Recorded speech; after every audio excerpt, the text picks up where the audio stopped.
Hey everybody, it's Lavender Town, and today I'm going to be taking cute cartoon characters from kids shows and turning them scary, kind of like they were designed for a horror movie.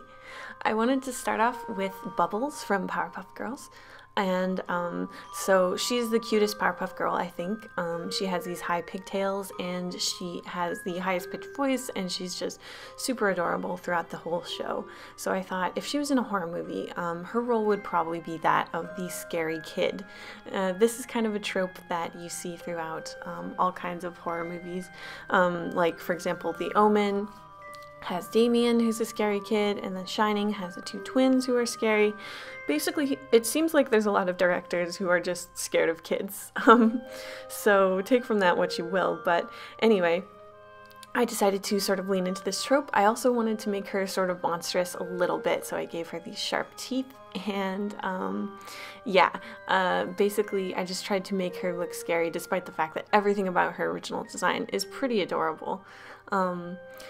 I gave her sort of these sunken and sleepy looking eyes, and I tried to make her hair and pigtails look sort of scraggly. Of course, that's an easy way to make something look scarier. Her very smooth and round appearance in the original design is a good way to make a cute character. So basically I had to fight against all of that and try to make her look like she's naturally supposed to be scary. I also changed her dress to be more of a Victorian style, sort of a baby doll cut, and I kept her shoes and socks the same. But yeah, it seems like with these scary kids, a lot of them are dressed in Victorian clothing for some reason, so I decided to sort of carry that on here. It's also kind of looks like doll clothing with these huge buttons that I put. A lot of people are also really afraid of dolls. I think it kind of ties in with the fear of like mannequins and stuff.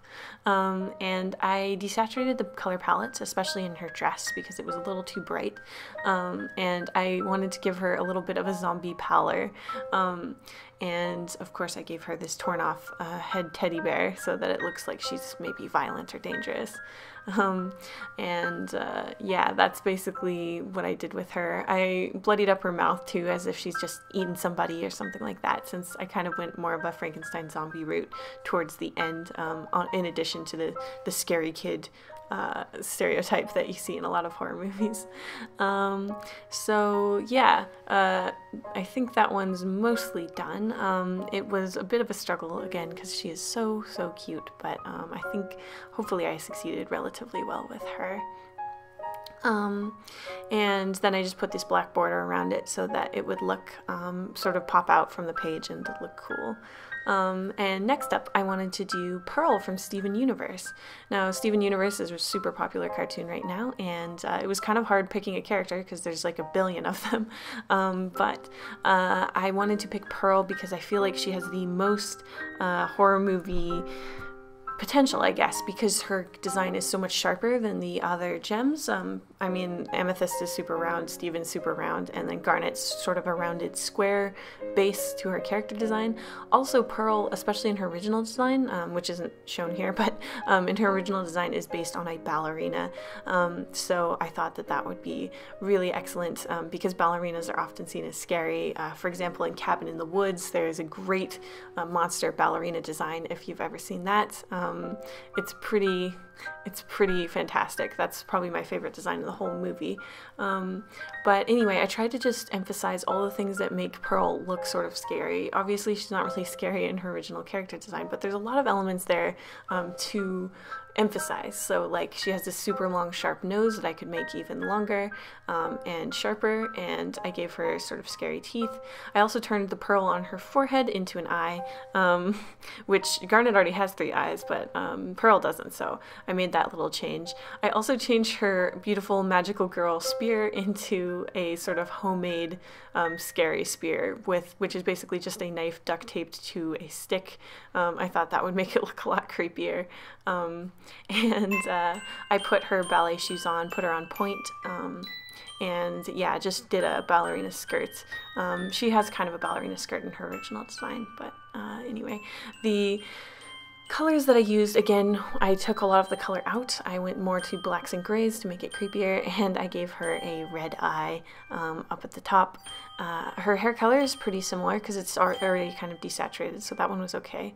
And then I just sort of emphasized her skin being a little bluer, a little more lifeless, I guess. And yeah, basically just tried to make her look as haunting as possible while keeping most of the designs that are already on her person. As you can see, she's actually standing, I think it's called a plie. I'm not totally sure. I'm sorry, ballerinas, if I'm wrong. I took tap when I was a kid, so I didn't learn much about ballet, but I'm sure you guys know what that pose is called. And then with that, she is done. She's looking very creepy. Next up is Hello Kitty. Hello Kitty is a billion-dollar icon. She is everywhere, and she's famous for being on all kinds of things. Like, even people have even made Hello Kitty chainsaws, and I for one have a Hello Kitty X-Acto blade that I used in art school. So you definitely know that Sanrio knows what they're doing when it comes to merchandising. But anyway, there was a big controversy recently. Sanrio came out and said that she was not a cat but a little girl. And a lot of people really freaked out about that. And it turned out that was kind of a translation error, or sort of not understanding what he meant properly. But I wanted to sort of emphasize that it's like this cartoon cat head on this little girl's body. I thought that would be kind of creepy. And I just tried to make her pose like sort of defeated and disturbing, and I gave her sort of this like sad floppy bow. I also put these long like claw arms on her so that she'd look extra wrong and disturbing, and basically just tried to take everything that's cute about her and sort of twist it in a way so that it wasn't so cute anymore. I kept the original colors, though the pink that she has in her undershirt I made a little bit darker and more desaturated, but the pink that's part of her dress is the same. And yeah, so with that, she's basically done. I tried to make her look extra disturbing, and I only had one of her eyes sort of show that like there's a light in it. The other one is sort of just completely dead. And yeah. So there she is. Hello Kitty. Next up is a much easier design to work from. This is Marceline from Adventure Time, and she is not only a vampire queen, but also the sort of heiress to the Nightosphere, which is basically hell. So she has a lot of elements to her backstory and to her character that work super well for monster designs. She has a guitar that's shaped like an axe, and that's really convenient. And even the coloration in her design, she has these bright reds and these dark blues, which work well with horror. I first did her pose sort of like an action pose, but I wanted her to be more horrifying, so I scrapped that and went for more of like a Sadako from The Grudge, and had her face totally covered in hair, and had her sort of holding out her axe in a threatening manner. And like I said, I mean, this character didn't need quite as many changes as most of the other ones. It was a bit too easy, honestly, and I feel like I could have made her even more monstrous, because she does have a monster form in Adventure Time where she has, she basically has these like wild eyes and this nose that kind of looks like a bat. So she's quite scary even in the show at times when she gets super mad or upset. She's a super emotional character. But anyway, yeah, I just tried to give her sort of this haunting gaze that sort of looks like she's crazy, and I gave her these claw hands instead of the soft Adventure Time hands that everybody has in that show. And I kept her boots, but I made the heels look spikier and scarier in general. And yeah, I turned her guitar axe into a regular axe because I thought, well, that's just perfect. And yeah, I showed her fangs a little bit, of course, because she's a vampire, and her snake-like tongue, which shows up in the show every once in a while, which is really perfect for a horror-themed character. So then I pretty much just took the colors that were from the original design, though I did take a little bit of the color out. I saturated it just a touch. And I blackened up her claw hands so that they'd look extra menacing, and basically just used reds everywhere else. So yeah, there's Marceline, the Vampire Queen, looking a little more demonic than usual. I really like this character, so I hope I did a good job.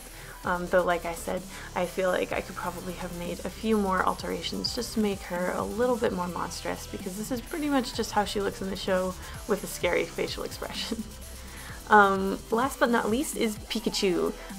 So Pikachu is of course a Pokemon, which is short for pocket monster, so I decided to go extra monstrous for this last one and really go all out with making a scary Pikachu. Now this is extra hard because Pikachu is so adorable and has so many round sweet elements on its face, but I just tried to twist that up and make that extra scary. I took the black eyes that Pikachu has and sort of put them all over like a spider, and then also gave sort of 3 mouths, so it would sort of look like some kind of Pikachu that's like been tested on or something and somehow morphed into this monster in some sort of secret lab or something.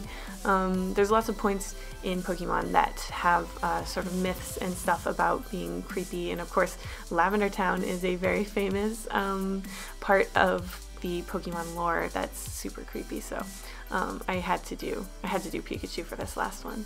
You can see I got the mandala effect 100% with this Pikachu again. Even though I have a reference picture, I'm still showing that the dark part is at the top of the tail instead of the base.